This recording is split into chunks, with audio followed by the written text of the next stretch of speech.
All right, what is going on, guys? So in this video today, I'm actually going to be doing something a little bit different. Now, when I first started playing BTD Battles 2, I truthfully had no idea what I was doing. Like, I was the biggest noob in the entire world when it came to playing this game.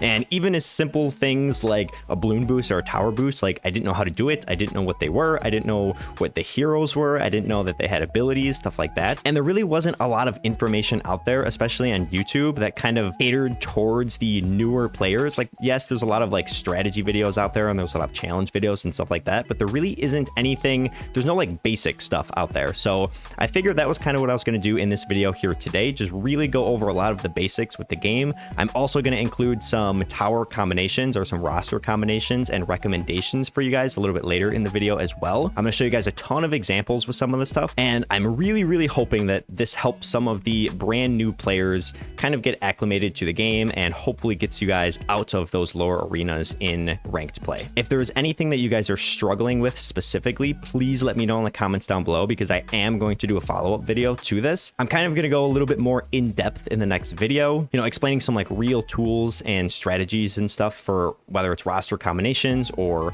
how to rush people or how to defend, you know, certain rushes or defend certain Moab, stuff like that. So again, please comment down below if there's anything that you guys are struggling with. So with that said, I am just going to jump into a casuals battle here and just kind of explain a lot of this stuff as I play. So if you guys do like the video, please go ahead, hit that like button. And if you want to see more content like this, please hit that subscribe button as well. And without further ado, I'm just going to go ahead, jump right into the first game here. All right, boys. So here we are in our first game. So some of the things that I'm going to talk about with this are going to be very basic. So if you guys do play the game a lot, you're going to be like, are you serious? He's actually talking about this.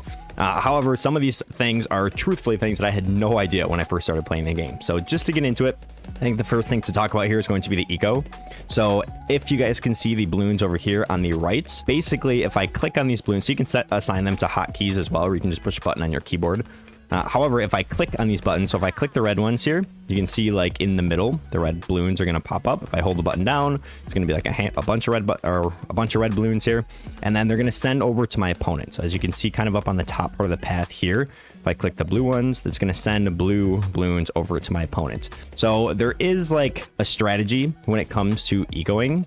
Now, I'll probably end up doing a little more in-depth video on ecoing in general, but I'm just going to keep it pretty basic here. Essentially, if you plan to go later game, pretty much anything beyond like round 20 or so, you're definitely going to want to be ecoing in the early game rounds, just because this green number up here, so I'm currently at 345.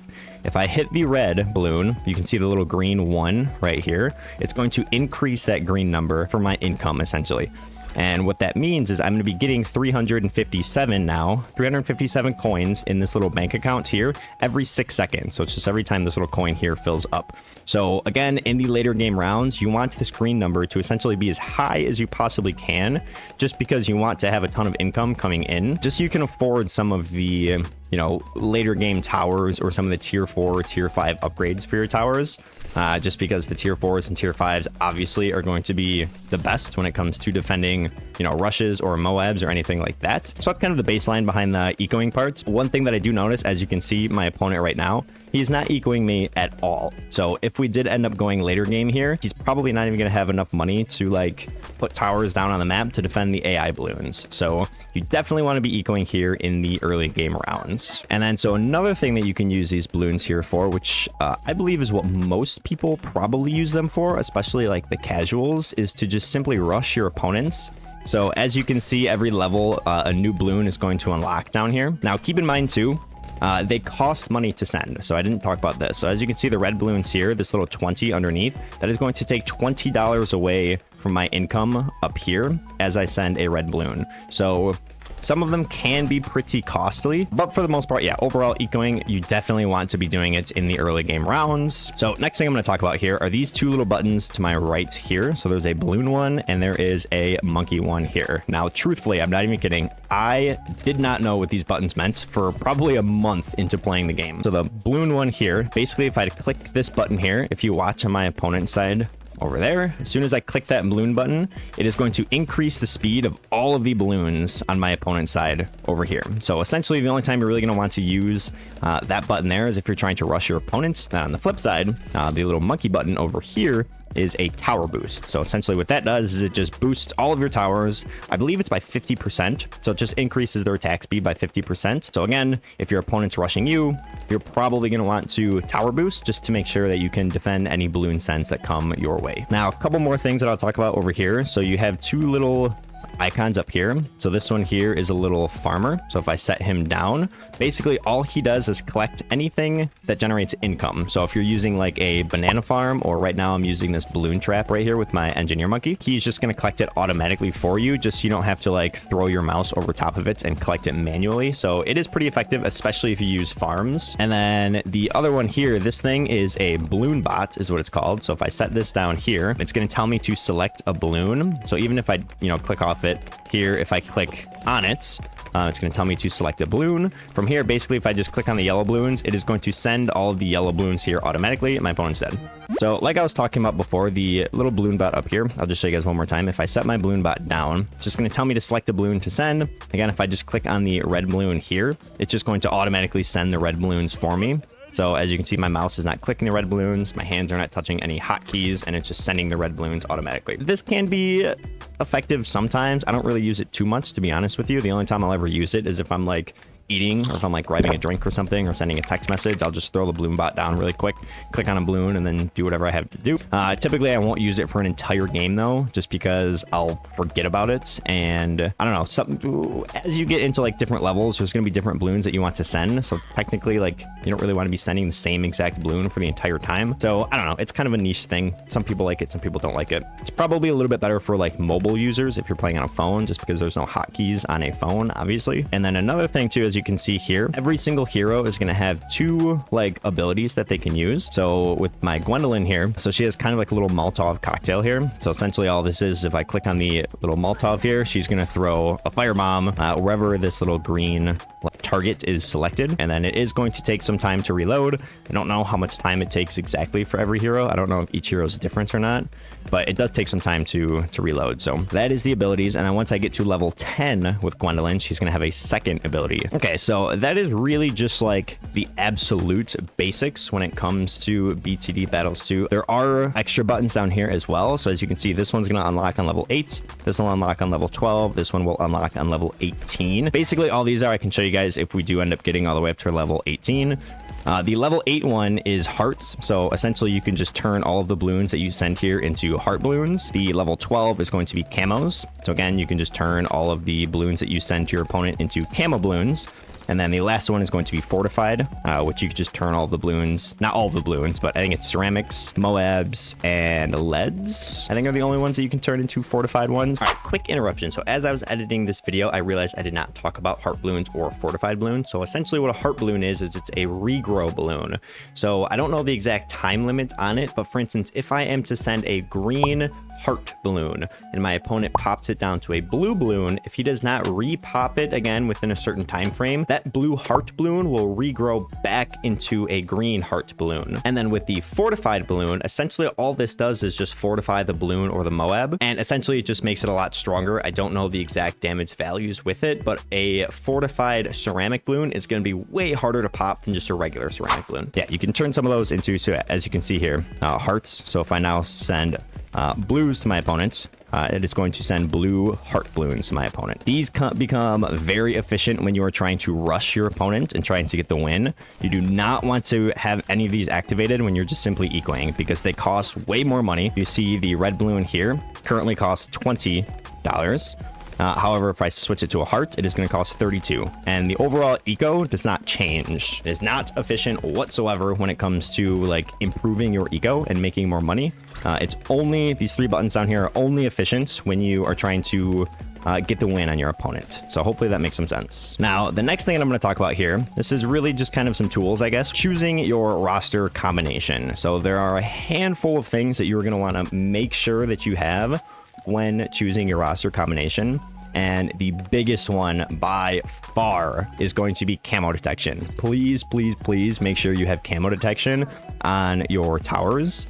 just because I see so many people, a lot of times it is the newer people, they just don't have any camo detection on their tower. And obviously, if you don't have camo detection, your opponent can either rush you with camo balloons, or you're going to die to the AI camo balloons that get sent through, because you just simply can't pop any camo balloons if you don't have camo detection. The next thing that you want to make sure your towers have are going to be lead detection balloons. So as you can see on round 14 here, the AI just sent lead balloons through. Maybe not most towers, but a lot of towers can pop lead balloons. Essentially, it's really going to be anything that has like fire, or the ice monkey can pop lead balloons. There are other certain towers that have like specific upgrades that will allow them to pop lead balloons, but just make sure that you have lead detection as well. There's also a couple other balloons that cannot be popped by every single tower, and that includes the black balloon. The black balloons cannot be popped by any explosives. So I'm actually going to go over into BTD 6 here shortly and kind of show you guys exactly what I mean by this. All right, so here we are really quick on BTD 6, and I just want to kind of show you guys a couple examples of what I'm talking about. So if I do set a bomb down here, so the cannon, like I said, it's not going to be able to pop any black balloons that get sent through. So I have the cannon down, and then if I send the black balloon, so I'm just going to do is click it once, black balloons are going to come through, and it's not going to be able to pop any of the black balloons. Now, even if I get the cannon upgraded to, say, the faster reloading, or the missile launcher, or even the Moab Mauler here, I'm going to do the same thing. I'm going to send the black balloons, and it's just simply not going to be able to pop any of the black balloons. And then same thing if I even upgrade, say, bigger bombs and heavy bombs, it will still not be able to pop any of the black balloons. Now, there is a cross path with the cannon. If you guys did not know, if you do the bottom path, so the frag bombs here, so the frag bombs kind of shoot out like little arrows as the bombs explode, and the frag bombs can pop the black balloons. So the cannon, it's not the most efficient tower in the entire world when it comes to popping black balloons. But so another example here as well is any magic power. So magic or fire are not going to be able to pop purple balloons. So I have a ring of fire here. I have a wizard upgraded to a 300. I can even do the intense magic here as well, so a 301. And then I also have a super monkey to a 200, and none of these monkeys here are going to be able to pop any of the purple balloons that come through. So just make sure you guys know this as well. So then I'm also going to show you guys here, the ice monkey does not have the ability to pop any white balloons that get sent through. Again, it does not matter which path upgrade you guys choose. And lastly, with the lead balloons, if I send lead balloons through here, none of these towers here are going to be capable of popping any lead balloons without upgrades. So the ring of fire, the tack shooter, you can do any of the faster shooting, you can do any of the more tacks here as well. None of this is going to be able to pop any lead balloons that get sent through. It is going to have to be some sort of fire or explosive or a magic tower or something along those lines. But for the most part, that'll kind of come with some trial and error. Like I said, you can go onto, there's a website, I believe it's called Bloon Wiki, that will tell you every single tower can pop certain balloons and that cannot pop certain balloons. And then it'll also tell you like the upgrades that can pop those balloons and the upgrades that can't pop those balloons. So it is very beneficial. I also just realized my freaking NG monkey, I always do this on this map, is not freaking set over where the AI balloons are. I literally do this all the time on this map. I don't understand why. Yeah, see, even I make mistakes. As a relatively experienced player, I still make mistakes like this all the time. So then another strategy, kind of combining the last two tips that I just gave you guys, you have to make sure that your camo detecting balloons can also pop lead balloons, black balloons, or purple balloons, or white balloons. So if you have, say, for instance, like a ninja, okay? So a ninja does have camo capabilities where it can see camo balloons. However, a ninja cannot pop lead balloons. So if I have a ninja down, but I don't have, anything else in terms of camo detection for leads, my opponent can just send me a massive rush of camo lead balloons, and then I'm not going to be able to pop them. So again, hopefully that makes some sense. So my final tip when it comes to choosing your roster, and again, like I said, I will do a more in-depth video when it comes to actually like choosing your overall roster combination. But I guess a basic tip that I can give you guys is make sure you guys have, one tower that is really efficient at popping just regular balloons in general. Make sure you guys have a tower that is great at popping camo balloons and can pop all camo balloons. And if your tower cannot pop camo balloons, try to at least make sure that it can de-camo balloons. So there are certain towers that can just pop camo balloons by themselves, and then there's also towers that can kind of strip the camo ability off of a balloon, which those ones are probably going to be the most beneficial in the long run. And then lastly, you should also make sure you have at least one tower that is really, really good at popping Moab balloons. Every single tower has its pros and its cons. There's really not any one tower that is like good at everything, except for the tack shooter. So yeah, like I said though, that'll come a lot with just overall trial and error, just kind of messing around with certain roster combinations, seeing which ones you guys like the most. So a couple more tools that I can give you guys as well when it comes to just overall picking your roster combination. Like I said, you're really going to want to have one tower in general that is really good at popping balloons, and typically when you're playing BTD Battles 2, you're going to want that one tower, ideally, to be able to carry you all the way up until round 11. So just a couple off the top of my head that I can think of, like the boomerang is a really good tower for this. The tack shooter is a really good tower for this. The cannon, if you get the upgraded cluster bombs, is a really good tower for this as well. There are a handful more, but those are just a few off the top of my head. The sentry gun is also a really, really good one. The less towers that you can have on the map, typically the better, just because it's going to overall save you as much money as possible for either rushing your opponents or defending later game, or just simply saving up your money in general. So hopefully that makes a little bit of sense there. And then usually by round 12, so that is when your opponent is going to be able to send camo balloons to you. You're going to want to have your, obviously your camo detecting balloon or your camo detecting tower down by round 12. There's so many different combinations and stuff that you guys can use when it comes to actually choosing your roster combination. So that is just going to come with preference.